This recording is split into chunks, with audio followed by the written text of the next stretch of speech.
Le dernier quart d'heure de Smart Bourse chaque soir, c'est le quart d'heure thématique. Le thème ce soir, c'est celui des small cap familiales, un thème dont nous avons parlé ces derniers jours avec Clémence de Rottier-Jacob, gérante chez Richelieu Gestion, qui est venue nous voir en fin de semaine dernière pour effectivement exposer les forces et faiblesses de ce thème des entreprises familiales en bourse, un thème qui est très largement affectionné par les investisseurs depuis de nombreuses années maintenant. Dans l'univers des petites et moyennes capitalisations boursières, quelles sont les forces de ce thème? Mais d'abord, la big picture, où en est-on de la baisse des petites capitalisations boursières en Europe par rapport notamment aux large cap, aux grandes capitalisations boursières? Analyse, diagnostic donc avec Clémence de Rottier-Jacob, gérante chez Richelieu Gestion. À mon sens, le premier point à souligner, c'est que cette année, il n'y a pas de crainte spécifique sur la liquidité, contrairement à ce qu'on a pu vivre et subir fin 2018. Donc aujourd'hui, à notre sens, il n'y a pas de crack sur les small caps. Et du reste, quand on regarde à la fois leur valorisation, alors on aime bien comparer leur prime de valorisation historique par rapport aux grandes capitalisations. On est bien inférieur à la moyenne historique. Et en parallèle de cela, quid des perspectives des bénéfices par action, pour les small cap, on est bien supérieur aux large cap. Donc, si vous regardez d'un point de vue purement technique, pour nous, les signaux, on est très à l'aise, on est plutôt confiant sur cette thématique. Ceci étant dit, cette année, on a pu le voir, le débat n'est pas forcément small large cap. En fait, cette année, que vous soyez petite, moyenne ou grande entreprise, si vous êtes une société de croissance et chère, vous chutez en bourse. Donc voilà, il y a le débat, c'est la valo. C'est ça, exactement, la valo. Et puis le positionnement, value, croissance, l'exposition IT, industrielle. Il y avait une chute des marchés très, très IT en début d'année, le marché suédois qui était un marché très cher, notamment dans les mid-cap, small et mid-cap. Et puis après, avec la guerre en Ukraine, c'est plus l'industrie qui a souffert avec la montée de l'inflation. Donc le débat est plus là à notre sens aujourd'hui. Ce qui est plutôt positif pour les small caps, puisque nous espérons qu'une fois la normalisation arrivée, l'écart de valorisation qui est quand même historique, à notre sens, sera normalisé. Et vous êtes confiant, parce que là, le grand débat du moment dans le PE, alors les valos sont ajustés avec la baisse des cours de bourse. La question, c'est celle du E, des earnings. Quand vous regardez, alors de manière agrégée, votre univers d'investissement, les attentes bénéficiaires sont ambitieuses, très ambitieuses, trop ambitieuses. Elles sont correctes par rapport à la capacité de ces entreprises à délivrer justement de la croissance?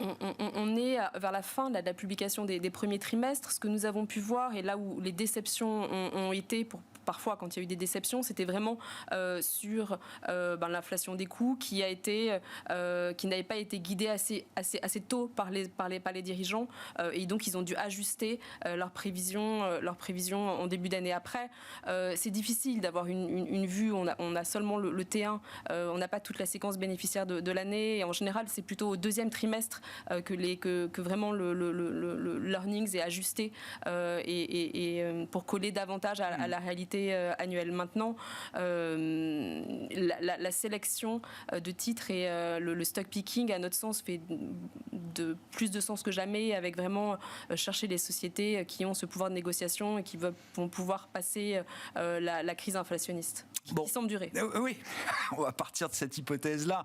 Et justement, quels sont les atouts du capitalisme familial dans ce contexte, Clémence? Déjà, je le disais, alors aujourd'hui, la gestion thématique est très marketée, on va dire, dans le monde de la finance.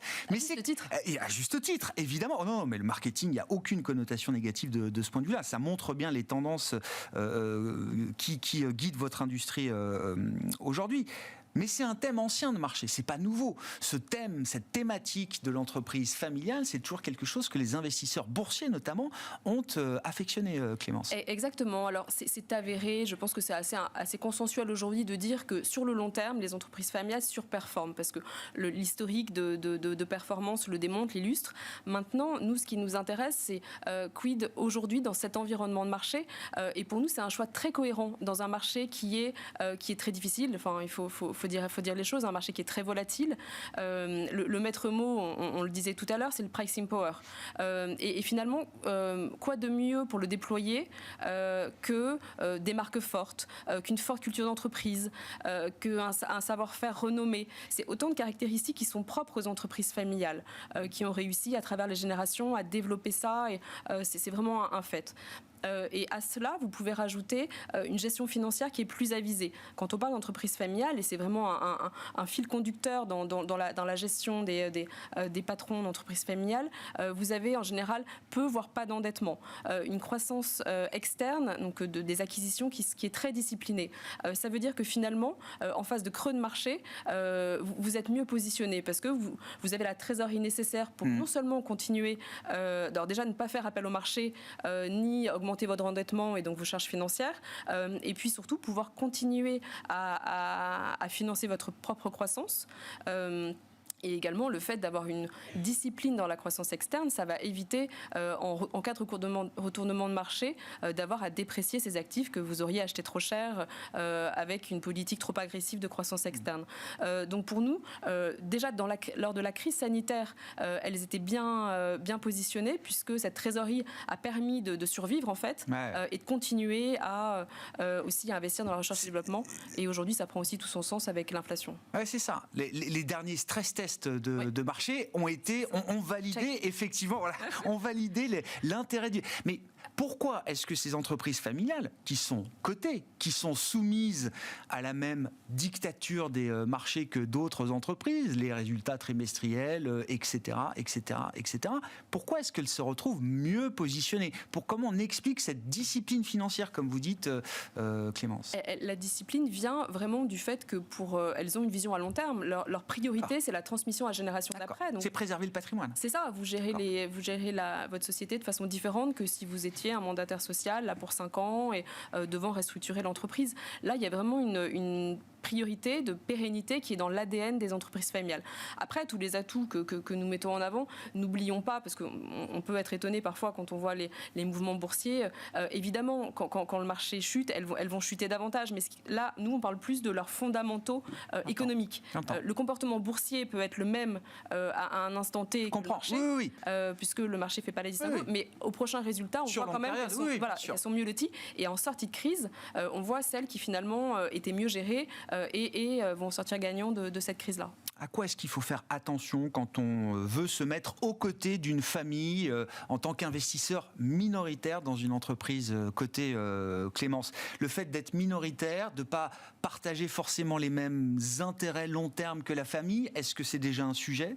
Et la question des générations aussi, est-ce qu'investir dans une entreprise qui est détenue par la première génération, c'est la même chose qu'une entreprise qui est détenue par la deuxième, voire la troisième génération de la famille fondatrice? Oui, c'est un gros sujet. Il y a beaucoup de choses que nous regardons. Évidemment, le premier point, c'est la question de la gouvernance. C'est ce que nous scrutons en premier. Nous nous posons systématiquement la question, quels sont les contre-pouvoirs? Alors, on regarde beaucoup le pourcentage d'indépendants au board. C'est quelque chose qui nous donne un élément. L'actionnariat familial n'est-il pas non plus parfois trop complaisant avec le management, surtout s'il est l'un des leurs? Il y a une question de conflit d'intérêts parfois. Est-ce que quand la situation opérationnelle est difficile, il n'y aurait pas une inertie qui va se créer parce qu'on est dans notre soi, alors qu'avec une vision externe, les choses pourraient agir être modifiées ou rééquilibrées peut-être plus rapidement. La problématique de la succession dont vous parliez est cruciale. C'est une des premières questions qu'on va poser à un management familial. La tentative de dynastique à tout prix, ça c'est un gros risque. Pour nous, le management, la génération qui arrive, si elle veut diriger, doit être crédible et surtout la succession doit être orchestrée bien en amont. Ce qu'avait fait d'ailleurs Trigano, Monsieur Feuillet, a annoncé bien des années en avant qu'il allait quitter les fonctions opérationnelles. La famille allait rester au board, mais ne gérerait plus. Voilà, donc c'est des bons exemples de transmission fait en douceur et ce que le marché attend. Communication financière aussi, vraiment la transparence, quelque chose de très important pour nous, d'autant plus pour des PME ETI. Le traitement des minoritaires. Vous disiez dans votre question, il y a 20% d'entreprises familiales cotées qui ont une double cotation. Action, donc avec des droits, par exemple des droits de vote doubles, des titres préférentiels qui n'ont pas de droit de vote, certains qui ont des dividendes, etc. Donc ça ne nous empêche pas d'investir dans ces titres-là, mais c'est des choses, et d'ailleurs nous votons systématiquement, encore nous avons les droits en Assemblée Générale, mais justement pour essayer d'avoir un traitement, pas d'asymétrie dans les droits des minoritaires. Voilà. Après, nous comprenons vraiment pourquoi une entreprise familiale va avoir peut-être tous ces éléments que le marché va juger un peu plus opaques. On comprend que c'est vraiment pour protéger sa voix. Mais à notre sens, dès l'instant où elle est cotée, l'actionnariat familial doit, dans la mesure du possible, se mettre au pas du temps boursier, qui a besoin de catalyseurs à court terme, au-delà de son histoire, son equity story à long terme, qui est ce que le marché plébiscite. Mais on a besoin à court terme d'avoir quand même de délivrer avec de la transparence, une gouvernance excellente. Il faut réfléchir encore plus que d'autres peut-être quand on se cote, quand on est une entreprise familiale. Il faut avoir de vraies bonnes raisons de le faire effectivement et d'être capable de jouer le jeu du marché boursier, de l'exigence du marché boursier. Pour incarner un petit peu ces entreprises familiales, Clémence, dans le contexte de marché actuel, avec l'enjeu inflationniste et l'enjeu du pricing power, c'est quoi un exemple de société qui vous paraît aujourd'hui bien positionnée pour affronter les prochains mois? Nous apprécions, on aime bien regarder, justement on parlait de la crise sanitaire, puis la crise actuelle, essayer de voir ceux qui vont sortir renforcés de cette crise-là. Un bon exemple à notre sens, c'est la société familiale allemande Sixt, le loueur automobile, le loueur de voitures. C'est la 3e génération qui dirige la société, la famille est largement majoritaire au capital. Pour nous, c'est un des grands gagnants de la crise sanitaire, puisque dans un marché qui était complètement déprimé, puisque vraiment un des plus touchés par le confinement, la crise sanitaire, pour nous, ils ont fait des choix intelligents. Ils ont cédé des actifs au début de la crise, qui leur a permis de garder une solidité financière, surtout en relatif. Ils n'ont jamais été au bord de la faillite comme leurs concurrents acteurs européens ou américains. C'est ça. Hertz, Chapter 11, début 2020. Bon, après, ils sont réintroduits en bourse en fin d'année dernière, mais ça leur a permis de gagner des parts de marché. Et notamment aux États-Unis, ils ont réussi à gagner de nouvelles concessions aéroportuaires parce qu'ils étaient en phase elles s'étaient restées vacants par des loueurs locaux qui étaient en faillite. Ce qu'on aime bien au-delà du contexte, que nous apprécions chez SIX, c'est son positionnement premium, cette très forte relation avec les équipementiers automobiles allemands, qui fait que dans un contexte d'offres très réduites automobiles, ils arrivent quand même à augmenter leur flotte parce qu'ils ont des relations historiques privilégiées. Très forte part de marché, plus de 40% en Allemagne, plus de 25% en Europe, et vraiment l'expansion du marché américain, ils y sont rentrés seulement en 2017. Ça représente déjà plus d'un quart de leur potentiel, et on a vu, ils gagnent des parts de marché. Mais au-delà de ça, la big picture, comme on dit, de Sixt, à notre sens, c'est que leur stratégie, la stratégie de la famille, et de la nouvelle génération surtout, et c'est important qu'il y ait cette nouvelle génération parce qu'elle est beaucoup plus connectée, etc. Bien sûr. SIX, c'est une plateforme. Elle renouvelle la vision stratégique, on va dire. Exactement. Et c'est vraiment la diversification de la stratégie au-delà du marché simple de la location de voitures. Il s'adresse à un marché qui est 6 fois plus gros, qui est le marché des solutions de mobilité dans leur ensemble, avec le covoiturage, les offres de location de voitures, enfin des offres d'abonnement de voitures, etc. C'est plus de la location de voiture, c'est une solution pour votre mobilité. Et pour nous, ils sont bien positionnés avec vraiment ce service-là qui se déploie et qui permet un marché qui est beaucoup plus gros que le seul marché en aéroport. Devenir un guichet unique des solutions de mobilité. Exactement. Clémence de Roth-Jacob qui était avec nous en fin de semaine dernière dans le quart d'heure thématique de Smart Bourse sur le thème des entreprises familiales cotées en bourse. Clémence qui est gérante chez Richelieu Gestion. Ainsi se termine cette émission ce soir. On se retrouve demain à 12h30 en direct pour une nouvelle édition de Smart Bourse sur Bismart.